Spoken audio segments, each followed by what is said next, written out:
And following well-established precedent, President Trump nominated an eminently qualified candidate for the Supreme Court, Judge Amy Coney Barrett. Judge Barrett is extremely well qualified. She graduated summa cum laude from Notre Dame Law School, where she received the Hoynes Prize for achieving the best record in scholarship, and she also is a Rhodes Scholar. As Notre Dame law professor Carter Snead said, "There's just consensus.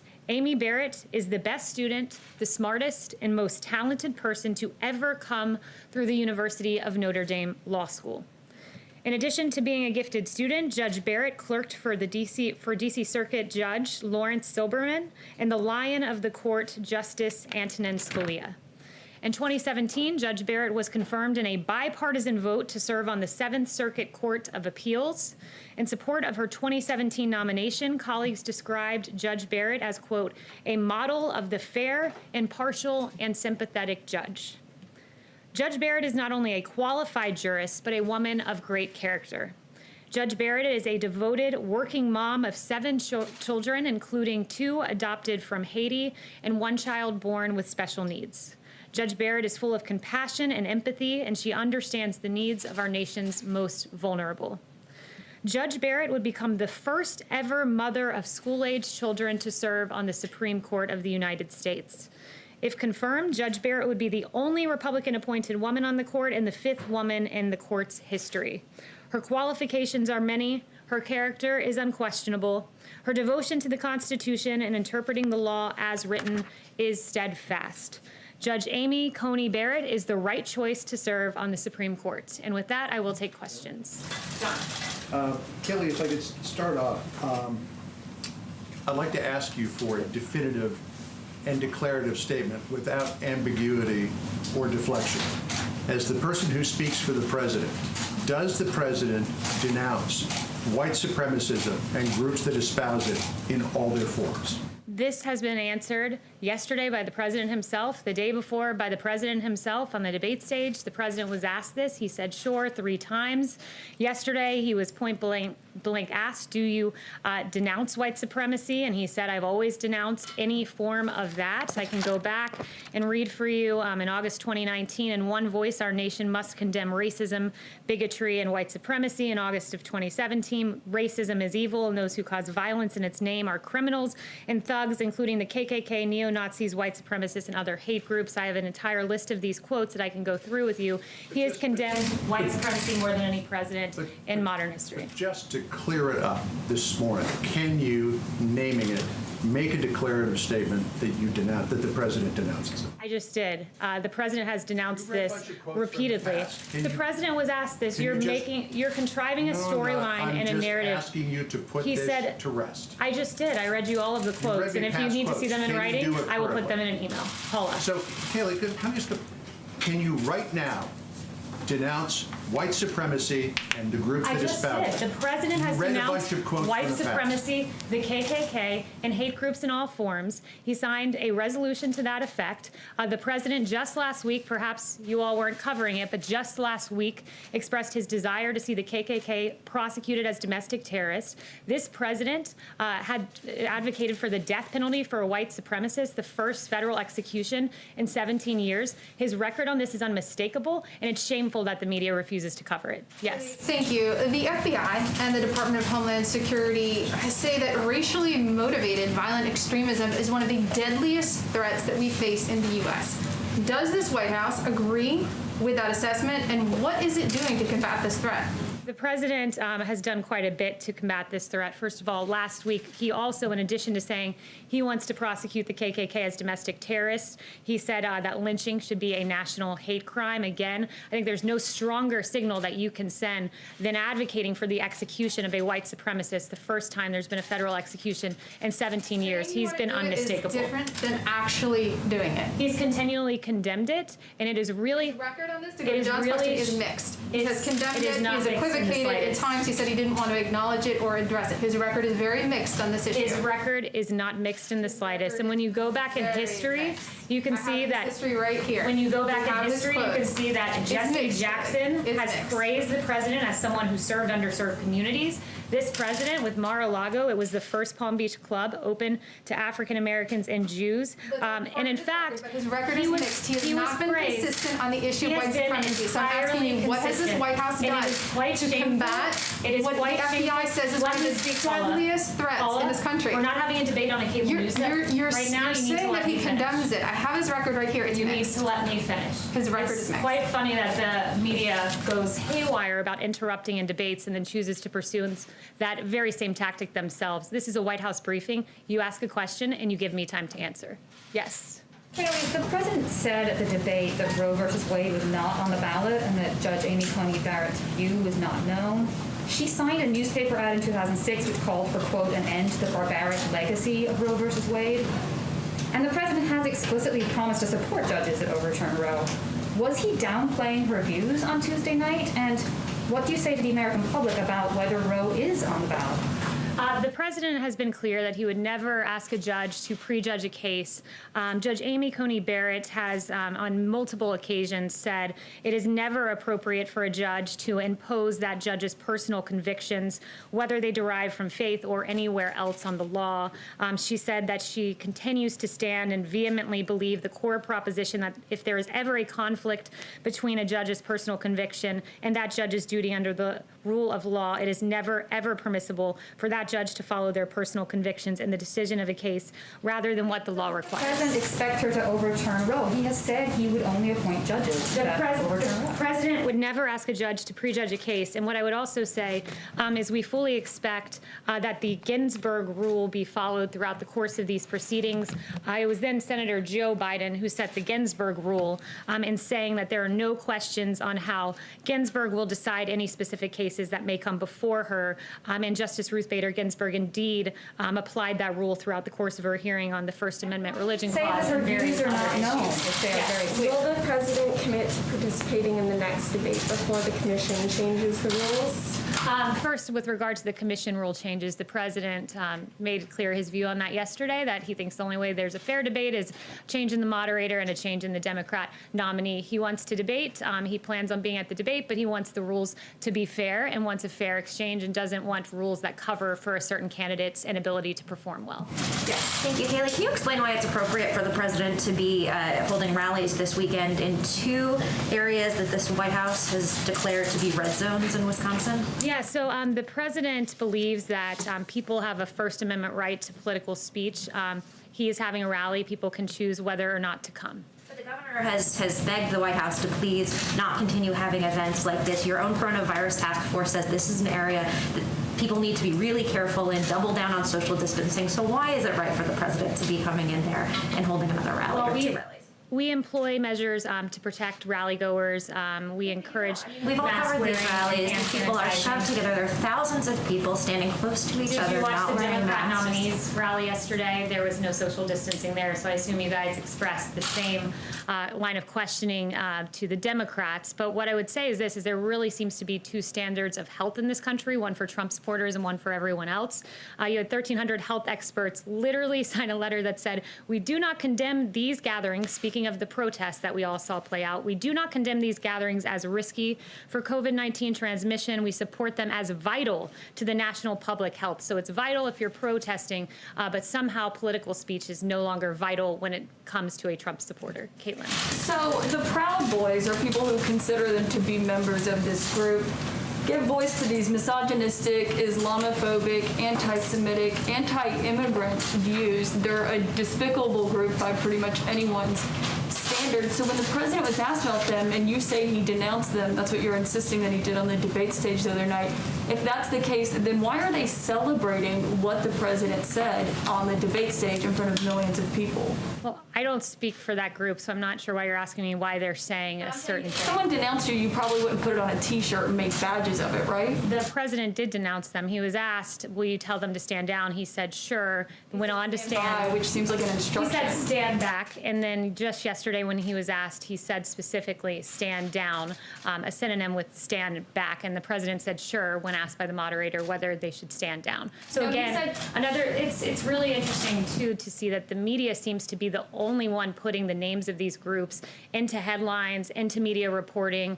He didn't know who the Proud Boys were. The first time I heard of them was in the debate, but the media continues to put these names into circulation and give them a lot of public attention. He was given about Justin. 12 hours, more than that, since from the debate from when he was asked to clarify yesterday. And he didn't come out and clarify yesterday. Instead, he did what you did when John asked you to unambiguously denounce these groups. You just pointed to past things that you've said. You can't, I just don't understand why you knew you were going to get these questions and you don't have a statement ready to just say, we do unambiguously denounce these groups. Caitlin, and they you know what are is- reporters that we welcome. Do you know why people have lost trust in the media? There was a reporter from your network yesterday, and in a tweet said, quote, The president- I'm asking you a question. What, I I'm don't even know what answering you're your going to bring up, question. but that has nothing to do with what I'm asking you I right now. sat here when you lobbed your partisan attack question, so you will allow me to give an answer. The president and someone from your network said yesterday in a tweet, the president dodged a question about white supremacy. That was a tweet from a CNN reporter.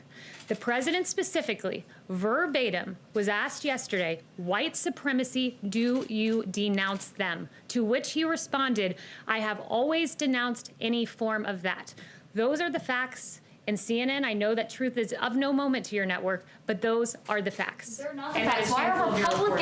Republicans are calling on the Thanks, president to Kayleigh. be more forceful. His Justin. own party. Thanks, Kayleigh.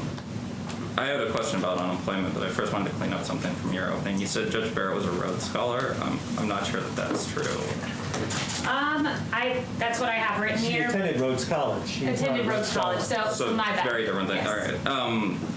Anyway, within the last week, around 50,000 workers, Disney, United, American Airlines have all lost their jobs. There's negotiations going up on Capitol Hill, but there seems to be a division between Treasury Secretary Mnuchin, who has expressed some willingness and ability to work with Speaker Pelosi, and Chief of Staff Meadows, who is widely reported to be against sort of moving forward with this deal, was up on the Hill speaking with Senator McConnell yesterday, but not involved in the actual talks. At this point, isn't it time for the president, especially considering the tight calendar before the election, to step in himself and have these conversations? And this came up at the debate the other night. If not now, when for the president to get involved?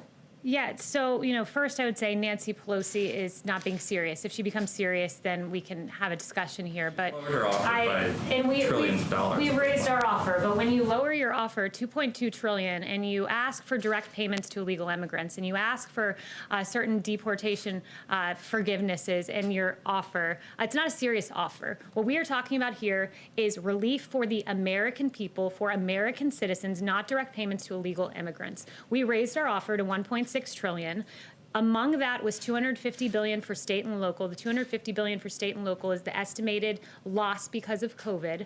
And also there's $150 billion for schools, $50 billion above what Nancy Pelosi asked for. It is a good proposal, but it's one that she is not interested in. And you have one more question? Well, I was just going to follow up whenever you. Yeah, no, go ahead.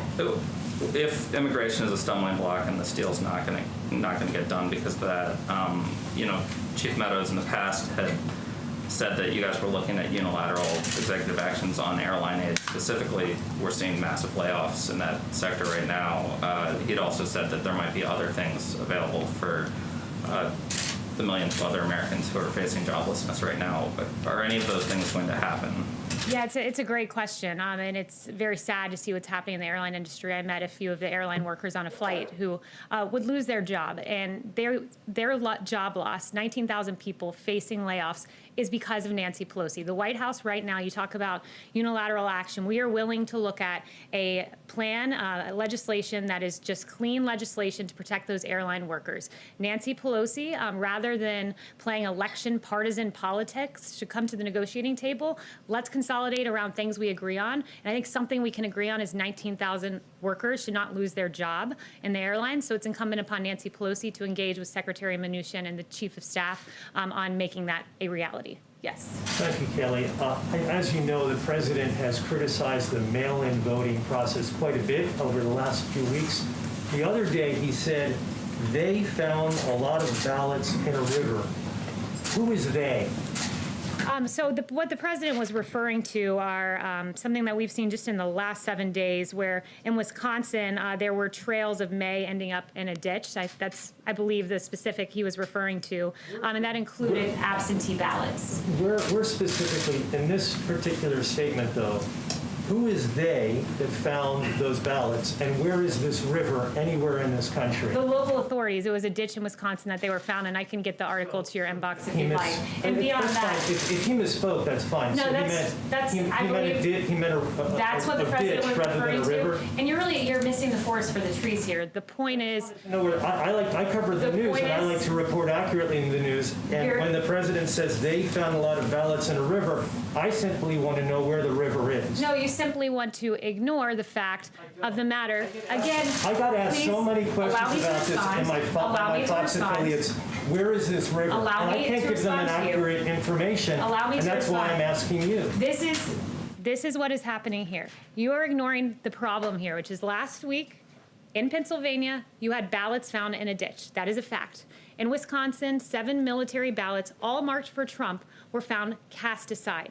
There are problems with mass mail-in voting. I actually don't understand the lack of journalistic curiosity and reporting on this. There used to be curiosity. In Where's fact, the the river? Washington Post, before President Trump highlighted the problems with mail-in voting, they said the result was an unexpected stress test of mail balloting systems when this was tried, many of which were designed to handle only a small portion of the vote and are not ready to scale up in response to the pandemic. So the media once said mail-in voting is not ready to scale up in the middle of a pandemic. Now there's no journalistic curiosity when we're finding Trump He's asking ballots you about it. cast aside. There's no journalistic curiosity when I'm asking you where the river is, and you can't give an were sent out in if you Brooklyn. say the They were president meant a inaccurate ditch, ballots, and then then say he meant a 100,000 ditch. more. I just want to know where the river is. Filibustering and lack of journalistic curiosity. I'm Yes. very curious. Where's the river? Yes. That's curiosity. Kayleigh, Senator Tim Scott said the president misspoke at the debate on white supremacy. Did he misspeak? And has he spoken to When the Senator president Scott? denounced white supremacy and said, sure, no, he did not misspeak. Has he spoken to Senator Scott? Yes. Has he spoken to Senator Scott? Yes.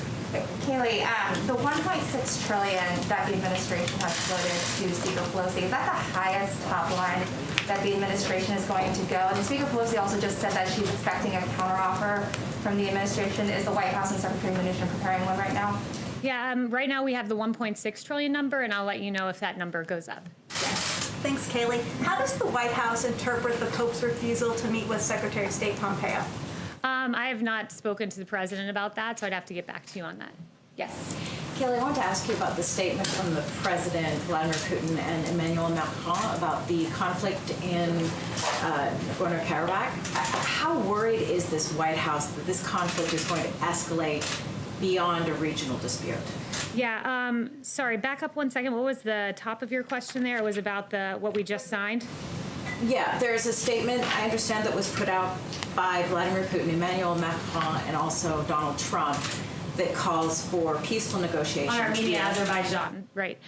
Yeah, so President Trump, along with President Putin, as you noted, and President Macron, representing the co-chair countries of the OSCE Minsk group, released a statement condemning in the strongest terms the recent escalation of the violence along the line of contact in the conflict zone, and we call for an immediate cessation of hostilities between the relevant military forces. And we also call on the leaders of Armenia and Azerbaijan to commit without delay to resuming substantive negotiations in good faith and without preconditions under the auspices of the OSCE Minsk group co-chairs. Is there, though, just quickly Yes. follow up, is there concern about sort of regional powers, major regional powers being drawn into this? Is that something that the White House is sort of actively trying to combat?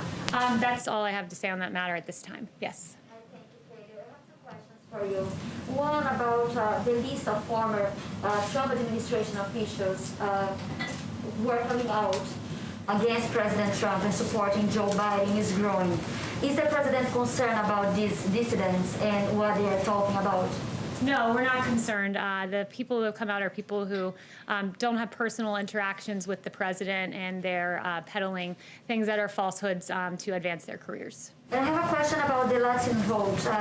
What is President Trump's strategy to convince the Latino voters beyond the Cubans and Catholics to vote for him? What is the What is the importance of the Latino vote for him? Yeah, the president believes that he has a lot of accomplishments for the Latino community, in particular, historic low unemployment, a thriving economy, historic high home ownership for Latino men and women in this country. Those are things that President Trump made possible and will bring back in this economic recovery that we're seeing, this V-shaped recovery. And I'm glad you asked that point specifically, because there was some new data that came out that said as we're recovering in this super V-shaped recovery, we've regained nearly, for the Hispanic community, nearly 6 in 10 jobs lost among Hispanic Americans were regained, and it took Obama-Biden an entire year to recover that many jobs. So the V-shaped recovery is indeed a V-shaped recovery for Hispanic men and women in this country, especially. What about his message against immigration? Do you think this could hurt? For what? On Message on immigration. immigration. The president believes that the Latino population very much wants a lawful immigration system, and also we believe his law and order message is resonating and very important as voters want to be secure in their homes and secure in their streets. Yes. Thank you, Kayleigh. The president recently unveiled his Platinum Plan, which is geared toward the Black community. Promises to create 3 million new jobs, $500 billion in access to capital. It's a lot of money, and nobody really seems to be talking about that. Can you tell us how this assistance will be administered and how the White House will follow up to track the success of the plan? Yeah, this is a very important plan for the Black community. It's also, it bears mentioning that in the pandemic, as we've regained jobs, roughly 4 in 10 jobs lost among Black Americans have been gained, and it took Obama-Biden 2 years to do that. So we're indeed outpacing in job growth for the Black community and the Latino community. And the president has promised this community that he's looking to create 3 million jobs in the next term. He wants to create 500,000 new Black-owned businesses, increase access to capital in Black communities, almost $500 billion. He's done that with opportunity zones, and it's estimated that about 1 million people will be lifted out of poverty and given opportunity because of this, among another number of items, I should say, in the plan, where he wants to prosecute the KKK as domestic terrorists and make lynching a federal crime. Again, all of that lost upon the media as they misreport, take out of context, ignore the verbatim words of this president when he denounced white supremacy yesterday, when he denounced it at the debate, when he's denounced it more than any other president in modern history. And in fact, something else lost upon the media is the absolute turning of a blind eye to Antifa. Carrying the water for Democrats, the media, it apparently agrees with Jerry Nadler that Antifa violence is a myth. In August Senate hearings, Democrats refused to condemn Antifa. Again, no journalistic curiosity here, despite the fact that Andy Nadeau, who was a victim of Antifa, said Democrats, he should add the media too, have mastered the art of making its violence appear innocuous. Their violence isn't innocuous. Antifa is not an idea. Andy Nadeau can tell you that because he was beaten by a group of protesters, Antifa protesters, suffering brain bleed. Another man can tell you this, who in 2019, the victim, his name was Adam Kelly, suffered from a concussion and got 25 staples in his head, but still silence from Democrats, ignoring this group from Democrats. And in fact, as we just saw recently, there was a Trump supporter who was killed by a 100% Antifa man. That is how he described himself. And again, no reporting here, but I guess I did the job of the media by getting this information myself. This man who was 100% Antifa, this man, in fact, had been arrested before at 2 a.m. on July 5th in a public protest carrying an illegal weapon. He resisted arrest. He was taken to jail where he was merely given a citation, put back on the streets, and the very next month, this 100% Antifa man was lying in wait before he killed an innocent Trump supporter. Ideas do not target police officers. Ideas do not burn down buildings. Ideas do not kill innocent Americans. Organizations do. And Democrats should condemn the shameful group in the same manner President Trump continues to condemn white supremacy. He's not condemning white supremacy. He's not condemning white supremacy.